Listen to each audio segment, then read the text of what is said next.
guys, what's going on?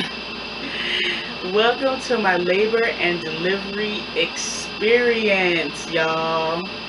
Today is January the 28th, and Valerian here is 8 days old. I'm gonna show y'all her real quick.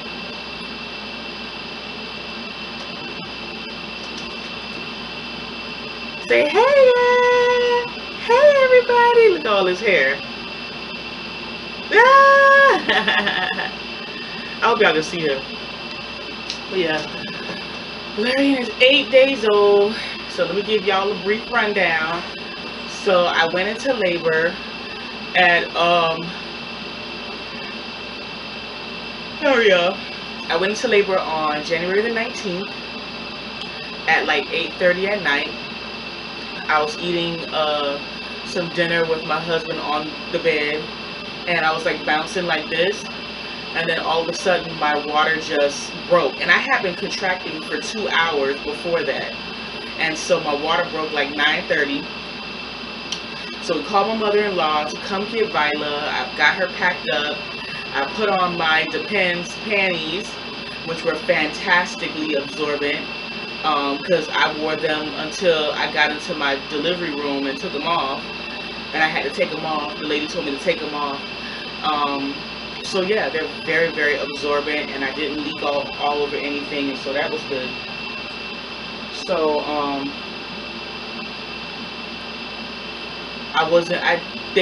when I got to the hospital, they checked me in right away. I went to triage for a couple of hours, for a few hours. They had like a little strip where they check to see if the fluid that's coming out, if it's urine or if it's amniotic fluid. And of course they, tested positive for amniotic fluid, so they was able to admit me. And so when I got in my room, I was still contracting really badly, and I was feeling contractions in my belly and in my back. So I was doing that all night, literally, and it was until like the very early morning when the anesthesiologist came in to put in my epidural. And let me tell you something, I think I was more scared of the epidural insertion than the actual birth itself, because I was like hysterical. When she put that needle in my back, oh my God, I started screaming, I started crying.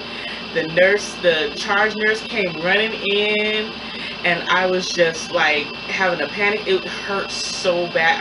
Oh my gosh, it hurt so bad. And it wasn't like the first time with Vila where I felt like a pop and then one leg went numb and then the other leg went numb. It was just like she was putting it in, and then after it was all in, then she had to inject something and do something else, and then gradually I started to get numb. It did not happen spontaneously or like immediately. And then she gave me a clicker where I could control it. So once I got that in, the doctor ordered Pitocin, and he kept increasing the dose every hour and a half, every couple hours. And I was progressing so fast. I was progressing like 2.5 centimeters like every couple hours. And so I was going like really fast. And when I got close to 8 centimeters, for whatever reason, somebody turned off my epidural, and I started to feel, well, the epidural was starting to wear off. In my opinion, I felt like it was wearing off because my legs were numb, but I could still feel the pain in my belly, my back, and my vagina. And so when I was complete, the doctor came in, got the NICU team in, and he started, coaching me to push. Well, apparently he didn't read my chart to see that I had hyperemesis, and he told my husband to go in the bathroom and wet this towel so that I could bite down on the towel. And then when my husband put the towel in my mouth, I started vomiting. And every time I would vomit, Valerian's head would suck back in. And so after this happened like a couple of times, the doctor got so pissed at me, he got up and walked out. Yes, he did, girl. Got up and walked the hell out. I could not believe that. I could not believe the rudeness, the unprofessionalism of this man. And told the NICU team to leave and come back later. I could not believe it. And so the nurses was just like, forget about him. We'll deliver this baby without him. Let's go. They really, really supported me. They coached me. They were fantastic. Both of them. They really helped me through. And I was in such excruciating pain because his whole syllogism for me not having the epidural, for him having the anesthesiologist come in and turn off my epidural, is that he felt like I needed to feel the contractions, which was not the case, because the contractions were so strong I could not feel when to push, because I was in such excruciating pain. I could not feel when to push. With Viola, I felt the pressure. I felt her come down into the birth canal. I felt when she gushed out. I felt all of that, the pressure, not the pain. And I had my epidural up to 10 minutes after I gave birth with her. This fool, I guess he was trying to make me suffer. I don't know what his issue was, but it didn't help him turning off the epidural. And, you know, of course, you know, people kept saying stupid stuff. My husband was like, oh, you've done this before. Remember with Viola last time? I punched him in the chest twice. Like, shut up. Nobody's not talking about something that happened 3 years ago. I'm trying to concentrate. I'm in excruciating pain. Shut up. If you're not counting, if you're not encouraging me, don't say nothing else.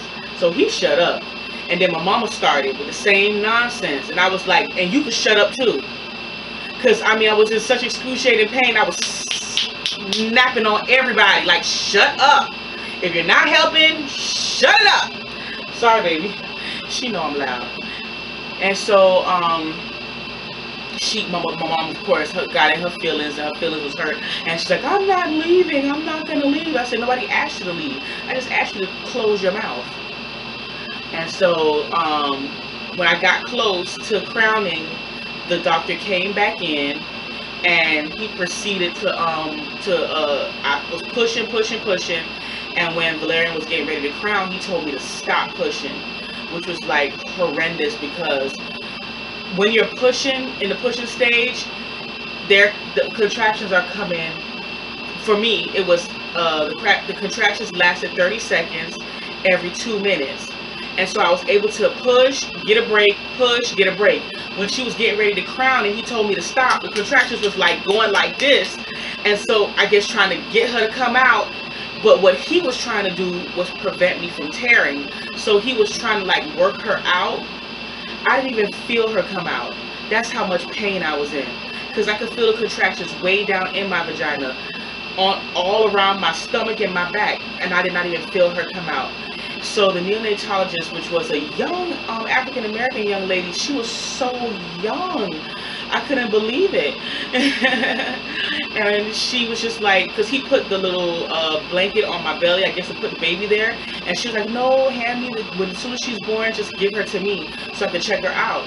So according to my mom, when Valerian did crown, she was blue. And so her cord was wrapped around her neck. So they took it around and she came on out. They stimulated her. She started crying, and she was fine. They took her to the NICU, and I couldn't even really think about it. You know, they brought her to me for a few minutes, and I talked to her, as y'all saw. I was able to talk to her and see her, and I had to deliver the placenta, which I did feel come out. I didn't feel Valerian come out. And the umbilical cord was really, really short and fat, and so that's why they thought she had an infallicil. And so after all of that, after a few minutes, the doctor, I guess he tried to like fix it by cracking jokes, and I was not in the jokey joke type mood. Like, he was so horrible. Like, he was very rude to me, and it was unnecessary. You understand what I'm saying? Because birth is not easy. It ain't just cut and dry like push, and you know, it's not that easy. It's real tough work. And he tried to crack jokes like, oh, I'm gonna see you next year. I was like, you would never see me again in life, you know. And so after I got up, I told the nurse that I didn't want to wear the mesh panties because they're too small, and I told her that I had like the Depends panties. And so she gave me the pad, and my mom helped me bathe and clean up, and it was so much blood, like it was just ridiculous. And so I put on my Depends underwear and my pad I put them all together in the same thing. Laid down, waited like a few hours, and I was able to go up to my room, get situated, and then I called for transport to come take me down to the NICU to see Valerian. And I was able to see her, and she was in an open crib from the first day, breathing on her own, and just doing really well. And so Valerian spent 5.5, 6 days in 5 days in the NICU, and she was released with a billy blanket, and because her jaundice was a little bit high. And so I didn't even get a chance to put her on the billy blanket because she was pooping and peeing with every feed and drinking up to 2 ounces of milk, you know, with every single feed. She was doing fantastically well. They didn't feed her until, I had her on Sunday. They didn't feed her until Monday. And so she had lost, you know, some of her birth weight. She was born at 4 pounds, 17 ounces. No, sorry, 4 pounds, 15 ounces. She was 17 inches long. So she's not a dwarf. She doesn't have any genetic issues. Just a whole bunch of hysteria for nothing. And so when they finally started feeding her, she, she gradually went from 25 milliliters to 2 ounces in like a few days. And so we got the okay to go home. The transition from having one child to two so far has been really great because, you know, I'm so regimented. I have all of my things in order. I have all of my supplies. My dad has been really, really, really generous. And he took me to the store yesterday and he got me a whole bunch of stuff for Valerian and for me, you know, like pads and Pampers and all that stuff. And so she's wearing preemie diapers, which are so big on her. I have to fold them over for them to fit. And I did find some preemie clothes for her to wear because everything was just so big on her. And so she got a couple of little, you know, a few little outfits, like a few onesies and a couple of pants that she could wear that fits her really well. And yeah, Valerian's on that NICU schedule, honey. She sleeps. She's up every 3 hours. I give her a diaper change, I feed her, and I rock her for about 20-30 minutes, and I put her right back down, and she sleeps for 3 hours. And we've just been doing that all night long. Now, her last feed of the night, which is like between 3:30 and 4:45 a.m., she sleeps in. Like today, her last feeding was at 3:30 a.m., and she slept in until 7:30, almost 8 o'clock. And so that was great. And then my mom came by this morning to take Violet to church with her because Violet been begging to see the kids and she want to see friends. So I told her, Mama, just take her to church because she want to go to Sunday school. So my mother took her early this morning and she's going to bring her right back because my dad has the flu. He's sick. So I told her, don't bring her to your house. As soon as church is over, bring her back home. Because we can't have, you know, Violet getting sick or anything like that. So, her first doctor's visit was Saturday on the 27th when Valerian was 7 days old. She's doing extremely well. She has surpassed her birth weight. She is now 5 pounds even, y'all. She gained back her birth weight. I don't even know how much she lost. But she gained back her birth weight and she gained the extra pound. So she is 5 pounds even. And the doctor cut off the access of the plastic part of her umbilical stump. And he just told me to keep, you know, cleaning it. It should fall off sometime next week. And so I've been online trying to find, you know, I'm going to show y'all the umbilical stump because it's so thick. It's the biggest stump that I've ever seen. And I'm going to show y'all later and y'all can tell me, you know, give me a little bit of advice on, you know, how to get it clean, because I was scared to touch it. I was so scared to touch it. And so, but I've been cleaning the base, cleaning it, you know, with alcohol like they told me to and everything. But so far, so good. You know, I have no residual vagina pain. My vagina is pretty much healed. It's just the contracting of the uterus, which is bothering me. Every time my bladder is full, my belly really, really hurts. And so I'm like always like limping to the bathroom. But other than that, I don't don't have any soreness in my vagina. I was sore literally for like a day and a half. And I was on Percocet. They gave me Percocet the first night. They gave me Percocet, and after that they were giving me Tylenol. That was it. That's how much it was, like, it was cool. But yeah, so I have my postpartum appointment at 4 weeks in about a month. So in the meantime, we just chilling at the house, you know, living life, doing what we do, you know. And I'm enjoying every second of this little angel. I'm so happy.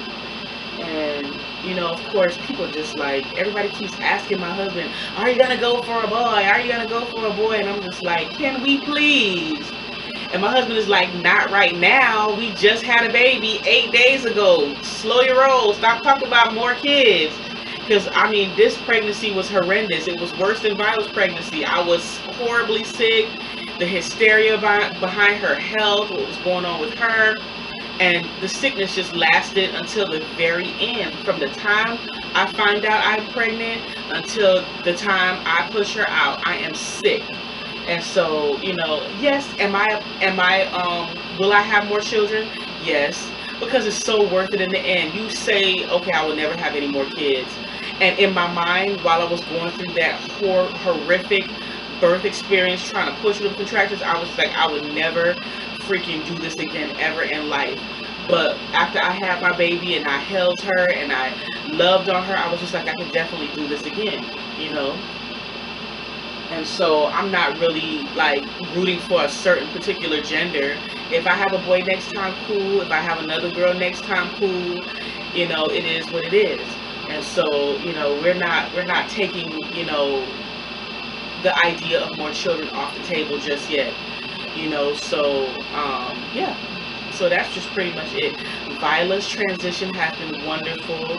She comes in every single morning and she says, good morning, baby sister. She'll even call her Valerian. She's like, good morning, baby sister. When Valerian cries, she drops her toys and she runs, mommy, baby sister is crying, you need to pick her up.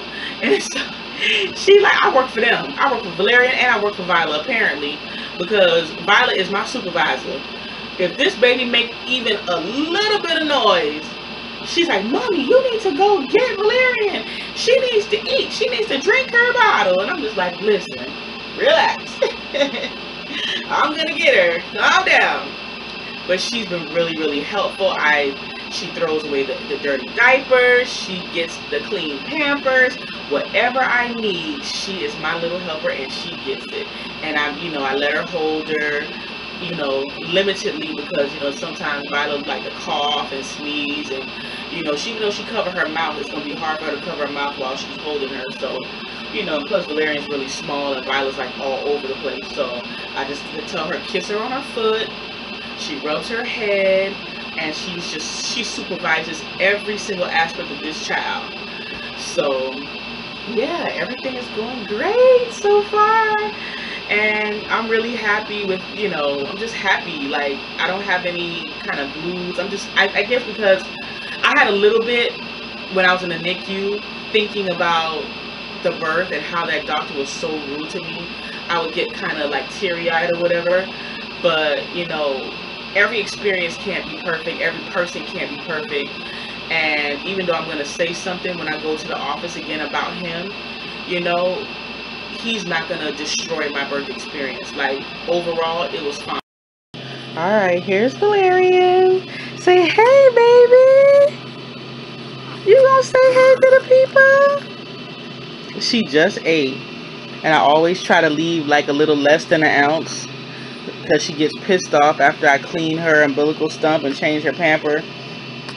So she gets really pissed off. So I try to leave a little bit of milk, so after I'm done with her diaper change and everything, she can have her little bottle back again. You say hey, baby. In a little preemie outfit. Her pants don't fit that. They're a little big. But her, ooh, nasty, nasty. Nasty, nasty. Okay. But her onesies fit perfectly. So I was going to show you guys her umbilical stump. is huge. Don't you cry. Don't you cry, Nina. Don't you cry. Mommy gotta change up. You poopy. No, but she's still hungry. Don't worry, when I finish, I'll give you the rest of your bottle. I promise.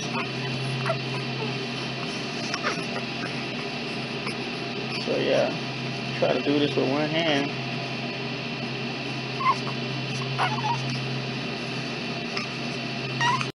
Alright, there she is. She's getting ready to fuss me out.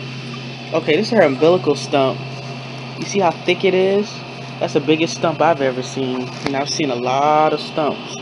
And so I've been trying to clean it. So if you guys have any advice on how to clean this, I see it's getting black around the base. So I'm going to try to do with the alcohol again and clean it really well. So they said between 10 days it should fall off, but I'm gonna keep cleaning it. I'm scared to touch it though, but I'll just keep cleaning it and see if it falls off by itself.